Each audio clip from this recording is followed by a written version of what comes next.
ya Allah, kalau kami sekarang akan berdoa meminta sesuatu kepadamu, Allah akan sampaikan, kalau ibadah kamu benar, menjadikan semua aktivitas sebagai ibadah. Lihat janjinya, Abu Daud nomor hadis 649. Di hadis qudsi saya pernah bacakan pertemuan lalu, idza qala al-'abdu, kalau seorang hamba mengatakan pada dirinya, dia berkata khususnya dalam salatnya, iyyaka na'budu, ya Allah, mulai sekarang kami akan jadikan seluruh aktivitas kami hanya ibadah untukmu. Di makannya ibadah, minumnya ibadah, kerjanya ibadah, segalanya ibadah. Kami bertekad seperti itu. Wa iyyaka nasta'in, dan jika kemudian dia berkata akan memohon sesuatu, kami kalau butuh apapun kami akan bermohon kepadamu ya Allah, hanya untukmu saja. Lihat jawabannya, hadza baini wa baina 'abdi, ini perjanjian antara aku dengan hambaku. Wali 'abdi, kalau hambaku benar ibadahnya, benar makannya ibadah karena Allah, benar minumnya ibadah karena Allah, benar salatnya ibadah karena Allah, masalah, apapun yang kamu minta sekarang ini aku akan kabulkan. Sekarang pertanyaannya, kalau Bapak Ibu ditawarkan oleh Allah, apapun yang akan diminta akan dikabulkan. Mau minta apa? Ayo Bapak, ada yang surga, ada yang macam-macam, ada yang mikir dulu, ada yang saking banyaknya nggak bisa dinyebutkan ya. Baik. Karena itu kita akan diajarkan oleh Allah satu permintaan yang saat kita mohonkan, maka semua kebutuhan kita akan terpenuhi. Semua kebutuhan, bukan keinginan tapi kebutuhan. Karena Allah hanya mengabulkan apa yang dibutuhkan, bukan apa yang diinginkan. Maka kalimat itu kita ucapkan setiap hari minimal 17 kali. Setelah mengucapkan iyyaka na'budu wa iyyaka nasta'in, apa yang kita ucapkan? Ihdinas siratal mustaqim. Kalau benar mengucapkan kalimat itu, maka selesai seluruh kebutuhan yang kita perlukan di muka bumi ini. Persoalannya, ada orang membacakan ihdinas siratal mustaqim, tapi tetap kebutuhan belum terpenuhi, masalah belum tuntas. Apa yang keliru dalam ucapannya? Mungkin tidak paham dengan apa yang dia ucapkan. Untuk itulah materi hari ini kita akan lanjutkan dengan pembahasan bagaimana memahami ihdinas siratal mustaqim. Mohon izin saya hadirkan kitab ya untuk hari ini, untuk menguatkan argumentasi kita, sehingga nanti tidak ada dugaan ini mungkin pendapat Ustaz Adi saja ya. Jadi kita coba hadirkan beberapa kitab. Ini tafsir Al-Wasit yang saya sampaikan dulu ya, karya Syekh Muhammad Tantawi Jauhari, Syekh Al-Azhar ya, sudah meninggal beliau dan termasuk pakar tafsir di dunia salah satunya. Alhamdulillah kami sempat langsung belajar langsung. Tahun 2006 saya belajar, dan dengan langsung dengan beliau pulangnya diberikan hadiah kitab ini. Jadi kita bisa bacakan dengan kitab asli. Ini masih asli insyaallah, masih bahasa Arab ya. Baik, jadi kita coba bahas. Bismillahirrahmanirrahim.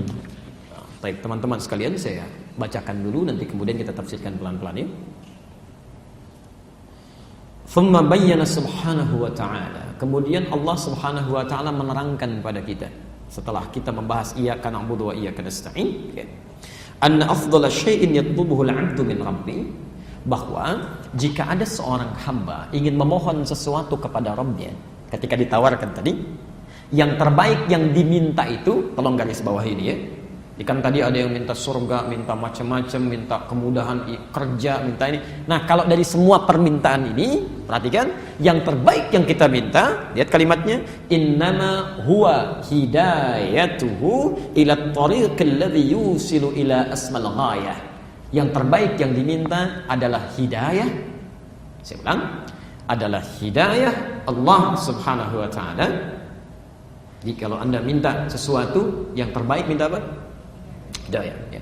Hidayah Allah Subhanahu wa ta'ala yang memudahkan kita untuk mencapai keinginan tertinggi yang dibutuhkan. Hidayah Allah Subhanahu wa ta'ala untuk mencapai keinginan tertinggi yang dibutuhkan. Jadi kalau ada kesulitan dalam pekerjaan, tetap yang diminta hidayah, bukan posisi terbaiknya. Ya, kesulitan di rumah tangga yang diminta hidayah, kan? Oke, kesulitan dalam pelajaran yang diminta hidayah untuk mencapai kebutuhan tertinggi yang kita perlukan. Nah, sekarang persoalannya, apa itu hidayah? Baik, apa itu hidayah? Baik. Kira-kira apa itu hidayah? Jangan dikira-kira ya, kita langsung lihat saja. Baik. Wal hidayatu, adapun hidayah itu, pelan-pelan, hiya al-irsyad wad dilalah bi lutfin ala ma yusilu ila al-bughyah. Ya. Ada beberapa makna tentang hidayah. Satu, hiya al-irsyad wal dilalah ila ma yusilu ila al-ghayah. Satu disebut dengan al-irsyad atau dilalah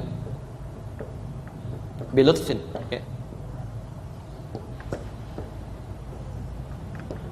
pelan-pelan, petunjuk yang sangat lembut, terus cepat, yang menyampaikan pada tujuan,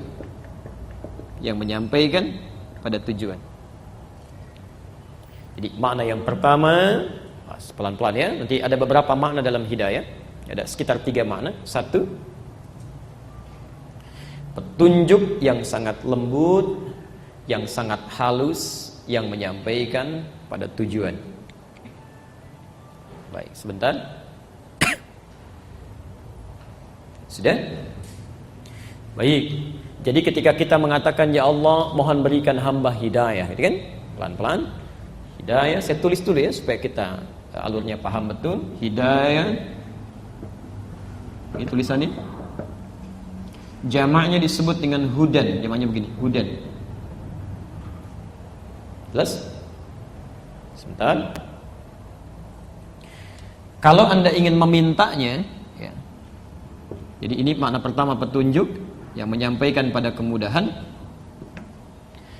Jamaknya disebut dengan hudan.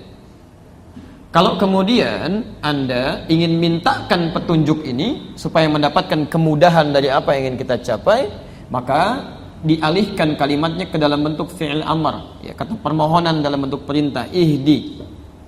Ya. Kalau untuk seorang ihdi, kalau untuk kebanyakan tambah na, singkatan dari nahnu, maka menjadi ihdina. Baik. Misal ada kalimat di situ, ihdinas siratal mustaqim. Ya, apa terjemahannya? Tunjukkan kami jalan yang lurus, Masya Allah. Baik, Alhamdulillah, itu terjemah usap ya. Baik, pelan-pelan. Asalnya, Bapak Ibu sekalian, saya masuk ke siratal mustaqim dulu ya. Ya. Sirat al-mustaqim. Ya. Sirat berarti jalan. Kira-kira sempit atau luas jalannya? Ada yang bilang sempit, ada yang bilang luas. Jemaah al-hujah berbeda pendapat tentang sirat. Ada yang sempit, ada yang luas. Masya Allah. Sirat itu asalnya jalan yang terbentang luas, lebar gitu ya, lebar. Ya. Tapi Ustadz kan ada keterangan sirat itu seperti rambut dibagi 7 gitu kan. Masya Allah. Nanti Anda di hari kiamat akan lewat jembatan sirat seperti rambut dibagi 7. Anda lewatnya bagaimana? Itu bahasa kiasan ya. Nanti dalam ilmu hadis itu ada lughatul ma'nawiyah. Ada bahasa-bahasa kiasan, majaz namanya. Dibacanya harus pakai ilmunya, namanya ilmu balaghah.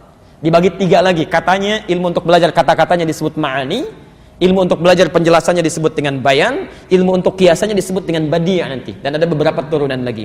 Maksud sirat dibagi 7 ini, maksudnya itu mengilustrasikan kepada orang yang kurang amal. Seakan-akan ketika dia nggak punya bekalnya, mau jalannya agak susah. Seperti rambut terbagi 7. Kalau orang yang punya amal gampang aja lewat. Ada yang lari, ada yang secepat kilat, ada yang tembusnya cepat sekali.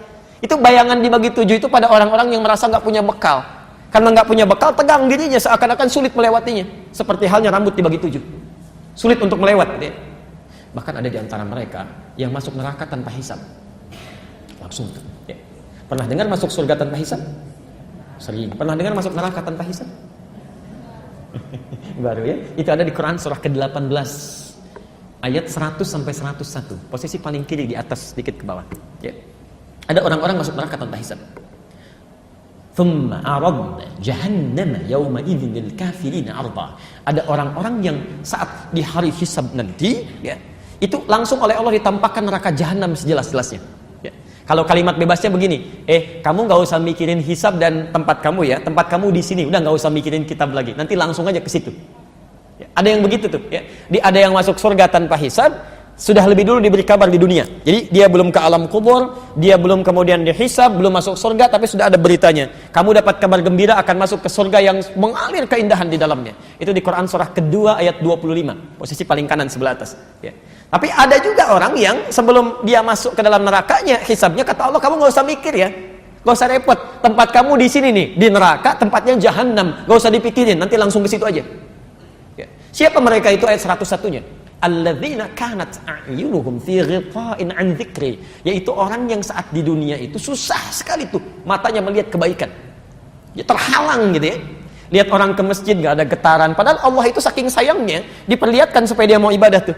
Ya, ada orang dewasa, sampai laki-laki, perempuan, sampai anak kecil yang belum balik, Pak, bawa tas ke masjid sebelum azan, lewatin dia, Om, ayo, kamu aja duluan. Masya Allah, dia sendiri gak ke masjid. Ya.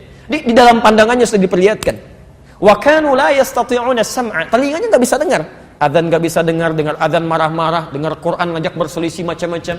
Nanti kalau tidak tobat orang seperti itu, banyak amal salahnya, tidak ada amal solehnya. Kata Allah, gak usah repot mikirin ya, langsung nih neraka jahanam tanpa hisab, masuk sana. Hati-hati ya, hati-hati teman-teman sekalian. Nah, saya kembalikan dulu, itu yang dimaksudkan, dia nggak mikirin sir, takut dia. Dia karena nggak punya bekal, ya. Awas, jangankan urusan akhirat, urusan dunia aja begitu. Ya. Ada penjahat misalnya kan, mohon maaf banyak kesalahannya. Dia lewat di kalangan orang-orang yang ramai itu malu itu, takut dia. Ya, takut terlihat sesuatu, takut terdeteksi, apalagi urusan akhirat yang segalanya menegangkan. Hati-hati, makanya seakan terbelah menjadi 7. Asalnya siratul luas, panjang. Makanya orang-orang yang banyak bekal tenang aja, meninggalnya juga tenang. Dan panggilannya menenangkan. Quran surah 89 ayat 27 sampai 30 itu. Ya ayyatuhan nafsul mutmainnah. Hei jiwa yang tenang, karena tenang. Tenang begitu pulang tenang aja, senyum gitu kan. Pulang. Kemarin saya habis sholat subuh, ya. Masya Allah ada seorang ibu, Bu, ya, dipanggil oleh Allah gitu ya, 6:30 malam ini. Tenang. Di bulan Al-Muharram, malam yang baik, itu rajin ta'lim itu, Masya Allah. Saat ibu yang lain sibuk arisan, sibuk macam-macam dan sebagainya, beliau gunakan hidupnya untuk belajar. Itu Masya Allah. Sebelum dimandikan saja, belum dimandikan Pak, jamaah sholat subuh sudah pada datang, semasjid datang, belum dimandikan. Apalagi saat dimandikannya, disolatkannya, saat macam-macamnya dimandikan orang khusus tertentu. Jadi setelah itu dikafani, bagaimana orang menyolatkan, menghantarkan dan sebagainya. Siapa dia? Orang yang saat hidupnya menjadikan dirinya sebagai ibadah pada Allah Subhanahu wa taala. Rajin ta'lim itu dalam hidupnya. Rajin banget, ya. Saya mengalami 3 itu saat baru pulang dari Indonesia itu. 3 peristiwa yang luar biasa, semuanya perempuan. Satu lagi nanti ada laki-laki. Ya, dia sibuk bekerja, setelah selesai pekerjaannya, dia jadikan hidupnya untuk ibadah. Rajin ke masjid, saking rajinnya dikenal sebagai pejuang salat subuh. Itu Allahu Akbar. Begitu wafat, meninggal dunia dengan izin Allah, saking tenangnya, yang datang orang-orang masjid, yang nyolatkan, yang takziah, yang macam-macam. Teman pekerjaannya yang datang umumnya karangan bunganya saja. Dunia itu hanya akan melekat pada aspek dunia Anda. Jadi kalau Anda cuma cari teman dunia, saat Anda di dunia, Anda akan diikuti. Saat masuk ke alam berbeda, Anda tidak akan pernah dikenal. Tapi kalau teman akhirat Anda bukan hanya dipikirkan dalam urusan dunia. Di alam kubur Anda didatangi untuk didoakan, diantarkan, dimohonkan kebaikan. Di dalam akhirat pun Anda masih difikirkan. Jadi kalau Anda masih sibuk dengan urusan dunia, silakan saja. Ya, hanya dunia akan Anda dapatkan. Tapi kalau Anda sibuk urusan akhirat, dunia Allah akan ikutkan, akhirat Anda akan jangkau. Karena itu sifatnya mustaqim. Mustaqim itu asalnya bukan lurus ya. Asalnya bukan lurus ya. Asalnya sesuatu yang mudah. Ini ungkapan pada sesuatu yang mudah. Jadi kalau orang Arab menyebutkan jalan yang tidak banyak berliku, menghadirkan kemudahan, ini ada keistiqamah, bisa jalannya lurus. Ya. Dengan yang berliku-liku belok begini, kira-kira lebih cepat mana sampai ke tujuan? Yang lurus atau belok? Lurus. Mudah kan? Nah, jadi ihdinas siratal mustaqim itu asalnya sesungguhnya pada awalnya bukan jalan yang lurus. Tunjukkan kami pada solusi yang sifatnya mudah, tidak berliku gitu. Ya, tidak berliku. Jadi kalau Anda misalnya ada persoalan di pekerjaan, minta ya Allah berikan hamba hidayah. Maksudnya petunjuk ihdinas siratal mustaqim, berikan solusi yang memudahkan. Sampai ke tempat dengan mudah, tidak berliku, itu asalnya. Ya. Maaf, Anda pilih mana? Jalan berliku sampai, jalan lurus tapi macet, pilih mana? Gak mudah ya? Nah, jadi kalimat siratal mustaqim itu asalnya bukan lurus tapi sesuatu yang mudah. Ya, ya. Tapi terjemah itu masih bisa dipakai, umumnya saat haji atau umrah ya. Saya dulu tugas di Mekah tahun 2010. Menerima jemaah pertama, ada sebagian yang kesasar gitu, Masya Allah. Orang umrah tawafnya di Masjidil Haram, ini ada yang ke Mina gitu, Masya Allah. Sebagian, ya Allahu a'lam, tapi kami jemput itu. Ya. Ada sebagian yang nyasar, bingung dia, satu rombongan, karena tidak paham bahasa Arab, ketemu dengan askar, minta petunjuk ke maktab, Askarnya nggak bisa bahasa Indonesia, tapi dia tidak kehilangan cara untuk bertanya. Dia ingat ayat tadi, dia buka gelangnya, Pak, ihdinas siratal mustaqim.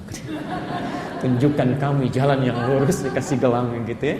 Askarnya nggak bisa bahasa Indonesia, jelaskan susah kan? Bahasa Arab dia nggak paham. Cara terbaik dia teruskan. Siratal ladzina an'amta 'alaihim ghairil maghdubi 'alaihim waladdallin. Kamu ikuti ini ya katanya. Pak, jangan belok-belok nanti tersesat gitu. Baik. Kembalikan ya. Jadi orang-orang yang dekat dengan Allah itu, kembalikan, irsyad wad dilalah bil lutfin. Dalam dirinya akan diberikan petunjuk-petunjuk pada kebaikan. Jadi kalau Bapak Ibu benar ibadahnya, Bu, Pak, ya, dekat dengan Allah, ibadahnya benar, bukan hanya sholatnya saja, pekerjaan segalanya, itu nanti Anda akan dapat dorongan-dorongan kebaikan ditunjukkan oleh Allah. Maaf ya, bahkan dalam yang santainya pun, Anda santai ingin duduk, tiba-tiba buka TV, tek, nggak baik, itu akan seketika pindahkan. Ini bukan untuk kamu. Yang baik untuk yang baik, jelek untuk yang jelek, itu nggak tepat. Itu mata Anda bisa langsung dipalingkan, channel bisa langsung Anda ganti. Itu yang disebut dengan hidayah. Ya, makna yang pertama, petunjuk yang halus yang mengarahkan Anda pada kebaikan. Anda mau belanja, lihat sesuatu yang diharamkan oleh Allah, nggak akan mikir lagi, sudah pindahkan, selesai. Ya. Anda mau baca sesuatu, lihat tayangan gambar yang tidak bagus, Anda akan pindahkan, nggak ada, dan nggak akan mikir. Oh, pandangan pertama masih ada kebaikan, selanjutnya itu yang dilarang. Nggak akan. Begitu lihat videotron nggak bagus, pindahkan, selesai, sampaikan itu haram hukumnya, selesai. Jadi kalau Anda misalnya dekat dengan Allah, ibadahnya betul, itu akan ada selalu itu dorongan-dorongan gitu. Ya. Akan ada selalu. Ya. Baik, ini petunjuk. Ini petunjuk. Ya, disampaikan betul oleh Nabi SAW, termasuk isyarat-isyarat di Quran. Ya. Mohon izin ya, apalagi orang-orang yang rajin tahajud.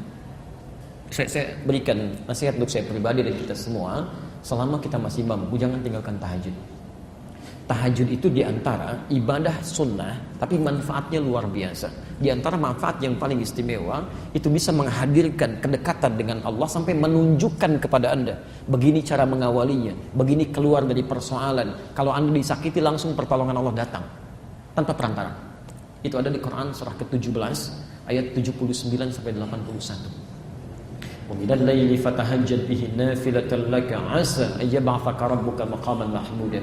Anda rajin tahajud, dekat dengan Allah, maka Allah akan angkat derajat Anda di tempat yang terbaik. Wa qarabbi adkhilni mudkhalas sidqin. Kemudian Anda akan dibimbing bagaimana mengawali pekerjaan dengan benar. Dengan benar, ya. Anak Anda mau belajar, misalnya sulit mendapatkan sesuatu, ada orang tua yang memohon-mohon dengan cara yang tidak benar, ada yang ngasih hadiah, ngasih uang macam-macam. Anda tidak akan diberikan jalan. Anda promosi jabatan, kadang-kadang caranya tidak benar, mesti bayar begini, mesti melobi begini. Anda ahli tahajud tidak akan seperti itu, gak akan terfikir. Allah yang punya rezeki, Allah punya kedudukan, Anda akan diarahkan, gini caranya, gini jalan keluarnya. Anda ada di jalan, wa akhriji mukhrajas sidqin, tiba-tiba dari jauh, prit, tolong minggir, Masya Allah. Jika ada petugas berseragam mengatakan kepada Anda, tolong minggir, apa yang terbayang pertama kali dalam kepala Anda? Ahli tahajud gak akan macam-macam, gak ada ahli tahajud tiba-tiba mengeluarkan macam-macam. Gak ada, gak akan pernah ada dorongan dalam jiwanya. Saya akan sampaikan apa yang dia minta. Ditanya A, saya jawab A. Kalau salah, saya akui. Bagaimana solusi baiknya? Ya, kalau benar, saya akan sampaikan. Allah akan berikan solusi. Nah, itu yang benar. Ya. Kadang-kadang suka nggak tepat gitu kan. Kadang polisi nggak nanya apa-apa. Misal, gitu kan, mengeluarkan sesuatu yang tidak ditanyakan. Tolong minggir, sibuk keluarin kartu macam-macam. Belum ditanya apa-apa. Ya. Kami pernah dapat tugas itu, menyampaikan khutbah di wilayah Kuningan, Jakarta, ditemani kawan, kan, Masya Allah, ada salah seorang kerabat kita sudah agak sepuh, dia bawa mobil dari jauh, Masya Allah, prit, minta mundur ke samping, maksudnya menyamping, menepi. Setelah menepi, belum ditanya, teman kami mengeluarkan SIM gitu, kartu kan. Saya diam. Ketika datang dibuka, ya petugasnya bertanya mau kemana B katanya. Nah, beliau sudah agak sepuh. Saya pas di depan, pakai jas, siap khutbah. Saya sampaikan, mau khutbah Jumat Pak. Langsung aja, jalan katanya. Ketika jalan itu saya sampaikan, Pak, kalau kita mau menjawab, jawab sesuai pertanyaan. Polisi tidak bertanya kepada Bapak, coba kartunya mana. Cuma menanyakan mau kemana. Pertanyaan mau kemana, jawab dengan tujuan, bukan dengan kartu. Kadang-kadang suka salah tuh. Ya. Selamat pagi Pak, keluarkan kartu, nggak nyambung. Ya selamat pagi ya jawab selamat pagi. Kalau Anda muslim selamat pagi, assalamualaikum Pak, selesai. Ya, ditanya kalau Anda salah, akui, minta maaf, selesai. Kalau Anda benar, sampaikan. Masih banyak orang-orang baik dalam kehidupan ini. Ya. Kami ngajar di Mabes, di Polda, itu orang-orang baik itu luar biasa, Masya Allah. Ya, yang ta'lim, yang segala itu, Masya Allah. Ya. Jangan diarahkan orang baik ini, diberi peluang pada yang buruk, itu keliru. Jelas ya? Nah, itulah yang pertama, al-irsyad wa dilalah bil-lutfin. Jadi kalau Anda ada anak-anak gitu kan, ingin dibimbing oleh Allah supaya dapat kebaikan, latih mereka dengan ibadah. Salatnya dekatkan dengan Allah. Di rumah tangga ingin ada petunjuk, itu tidak mudah itu. Tidak mudah, ya. Dan setan rumah tangga itu sangat berbahaya. Jadi kalau Anda tidak mendapatkan petunjuk dari Allah, tidak mudah suami menaruh kepercayaan pada istrinya. Begitu sebaliknya. Ya. Ibu kalau suaminya keluar, ada ketenangan ya dalam jiwanya. Belum tentu itu. Setan itu bekerja, Pak. Ya. Dan setan rumah tangga itu saking bahayanya, itu ditampilkan langsung di Quran. Isyaratnya di Quran surah kedua, Al-Baqarah ayat 102 itu. Posisi paling kiri dari atas sampai ke tengah itu, saking panjangnya bacaan. Ya. Yufarriquna bihi bainal mar'i wa zawji. Tugas pertamanya, dia akan coba pecah belah keharmonisan rumah tangga. Silakan cek.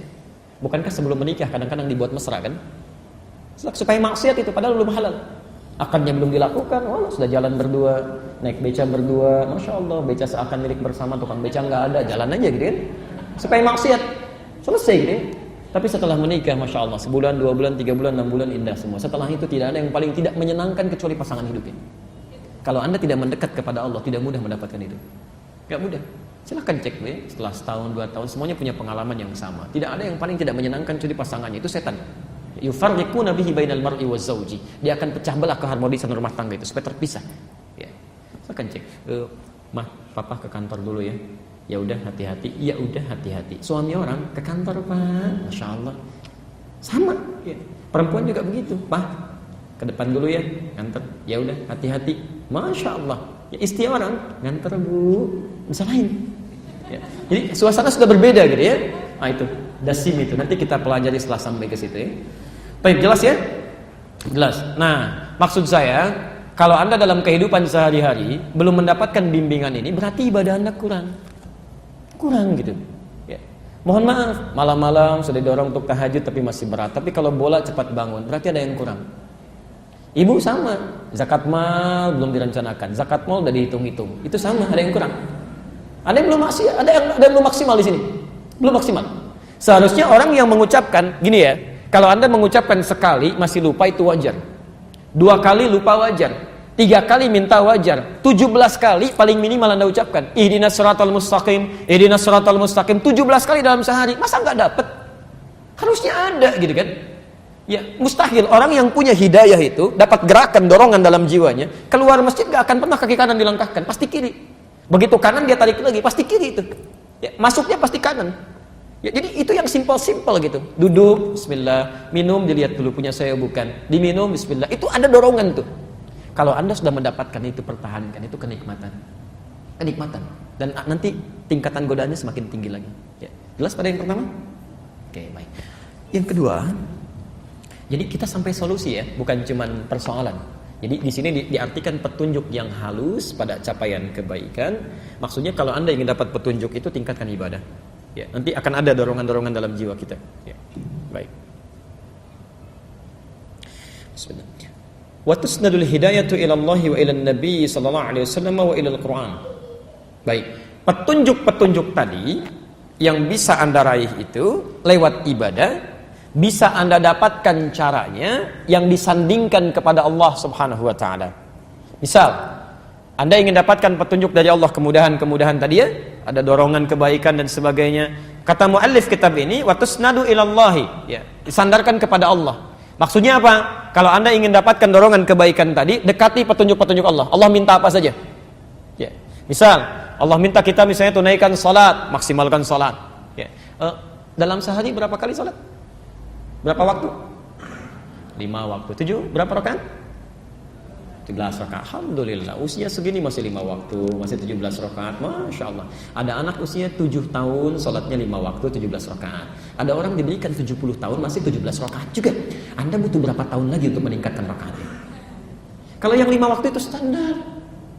Jangankan orang dewasa, anak kecil aja udah melakukan. Ini yang ikhwan ya, teman-teman. Saya pernah saksikan tuh di Bekasi aja ada satu masjid tuh, Masya Allah. Sebelum maghrib Itu setengah 6, anak-anak kecil belum balik Pak, 4 tahun, 5 tahun tuh, 5 tahun sudah pada pakai tas, lari ke masjid, sholat, lari ke masjid sebelum adzan, sholat berjamaah. Yang ketiga mengaji setelah sholat, Masya Allah, tunggu sampai isya, i'tikaf. Setelah isya evaluasi belajar baru pulang. Jadi kalau Anda sampai 40 tahun, 50 tahun dipanggil adzan baru datang ke masjid, Anda kalah sama anak usia 4-5 tahun. Anda sholat saja, kemudian langsung pulang, Anda kalah sama anak usia 4-5 tahun. Anda tidak mengaji, Anda kalah sama anak usia 4-5 tahun. Anda tidak pernah i'tikaf, Anda kalah sama anak usia 4-5 tahun. Anda selepas isya tidak pernah evaluasi diri, Anda kalah sama anak usia 4-5 tahun. Dan beritanya anak 4-5 tahun itu belum dihisab oleh Allah Subhanahu wa taala. Jadi kalau yang belum dihisab saja sudah serius dengan amalannya, maka kita yang dihisab harus lebih serius lagi. Maksimal gitu kan. Dekati Allah lewat petunjuknya. Ayo maksimalkan. Nah, keluarkan kalimat sholat di Quran kan bentuknya jama itu. Jama tulisannya.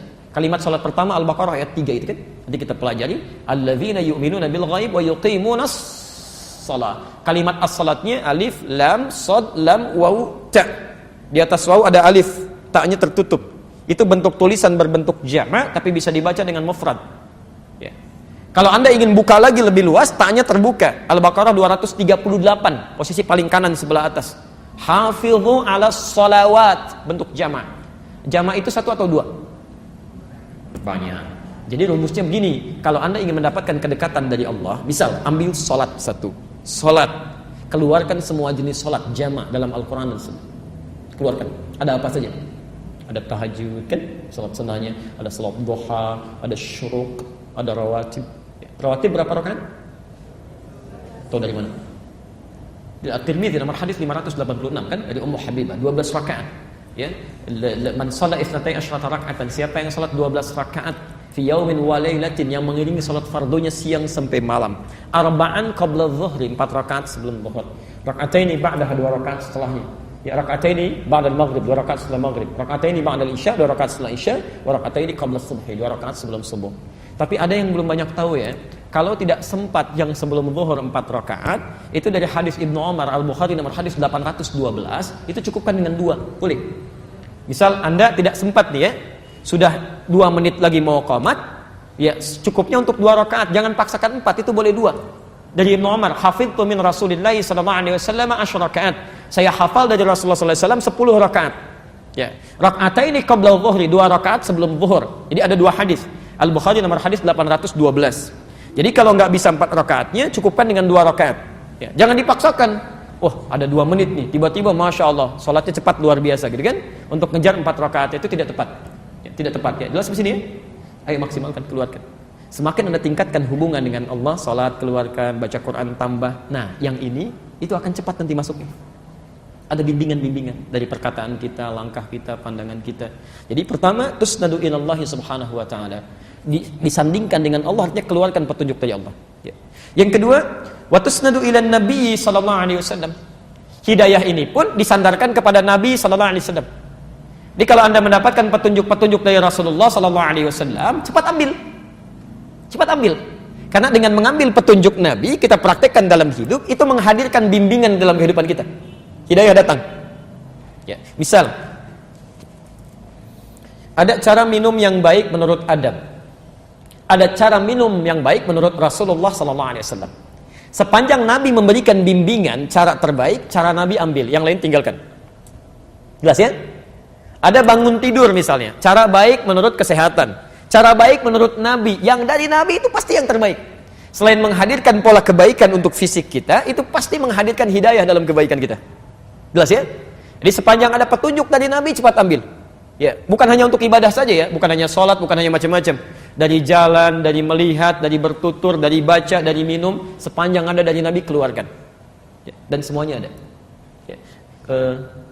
Ayat di Qurannya, Quran surah 59, ayat ke-7, akhir ayat ke-7, posisi paling kanan agak ke bawah sedikit. Wa ma atakumur rasulu fakhudhu. Dan semua yang pernah dibawa oleh Nabi pada kita, cepat ambil, itu yang terbaik. Ya. Bahasanya ma itu ismun mausulun yadullu 'alal 'aliyah. Ya. Kata penjelas objek sambung yang menunjukkan pada hal tanpa batas. Ya, jadi kalau Anda ingin meniru Nabi, jangan cuma sholatnya bagus, tapi yang lainnya tidak. Ya, Masya Allah, salatnya sesuai dengan sifat salat Nabi, tapi lisannya nggak seperti Nabi. Ya, senang celak sini, celak sana, macam-macam dan sebagainya. Pandangannya nggak seperti Nabi, semua dilihat, kan? Kakinya nggak semua seperti Nabi, semua disinggahi. Nggak begitu. Ini semua dari Nabi, jangan dipisah-pisah. Ya. Baik, apa yang bisa diambil dari Nabi? Quran surah ke-33 ayat 21. Sabar sedikit ya. Jadi kita coba kupas sehingga bahasan kita tidak menghadirkan satu celah atau kebocoran ya. Genteng bocor aja kan bermasalah gitu ya. Nah, apalagi kalau hadisnya bocor, itu kan bermasalah ya. Baik. Kemarin saya jalan ke satu tempat, tiba-tiba hujan. Ada orang berkata, "Aduh, langit bocor." Masya Allah, langit bocor. Karena istilah itu suka macam-macam gitu ya. Allahu akbar. Baik. Laqad kana lakum fi Rasulillahi uswatun hasanah. Oke. Lihat sini ya, saya ajarkan sedikit ilmu qiraat ya. Saya dulu sudah pernah terangkan ini singkat. Saya boleh hapus dulu ini? Alhamdulillah. Seperti biasa ya, datang sendiri, terangkan sendiri, tulis sendiri, hapus sendiri ya. Lengkaplah. Anda tinggal datang aja. Oke. Uswatun hasanah. Uswatun hasanah.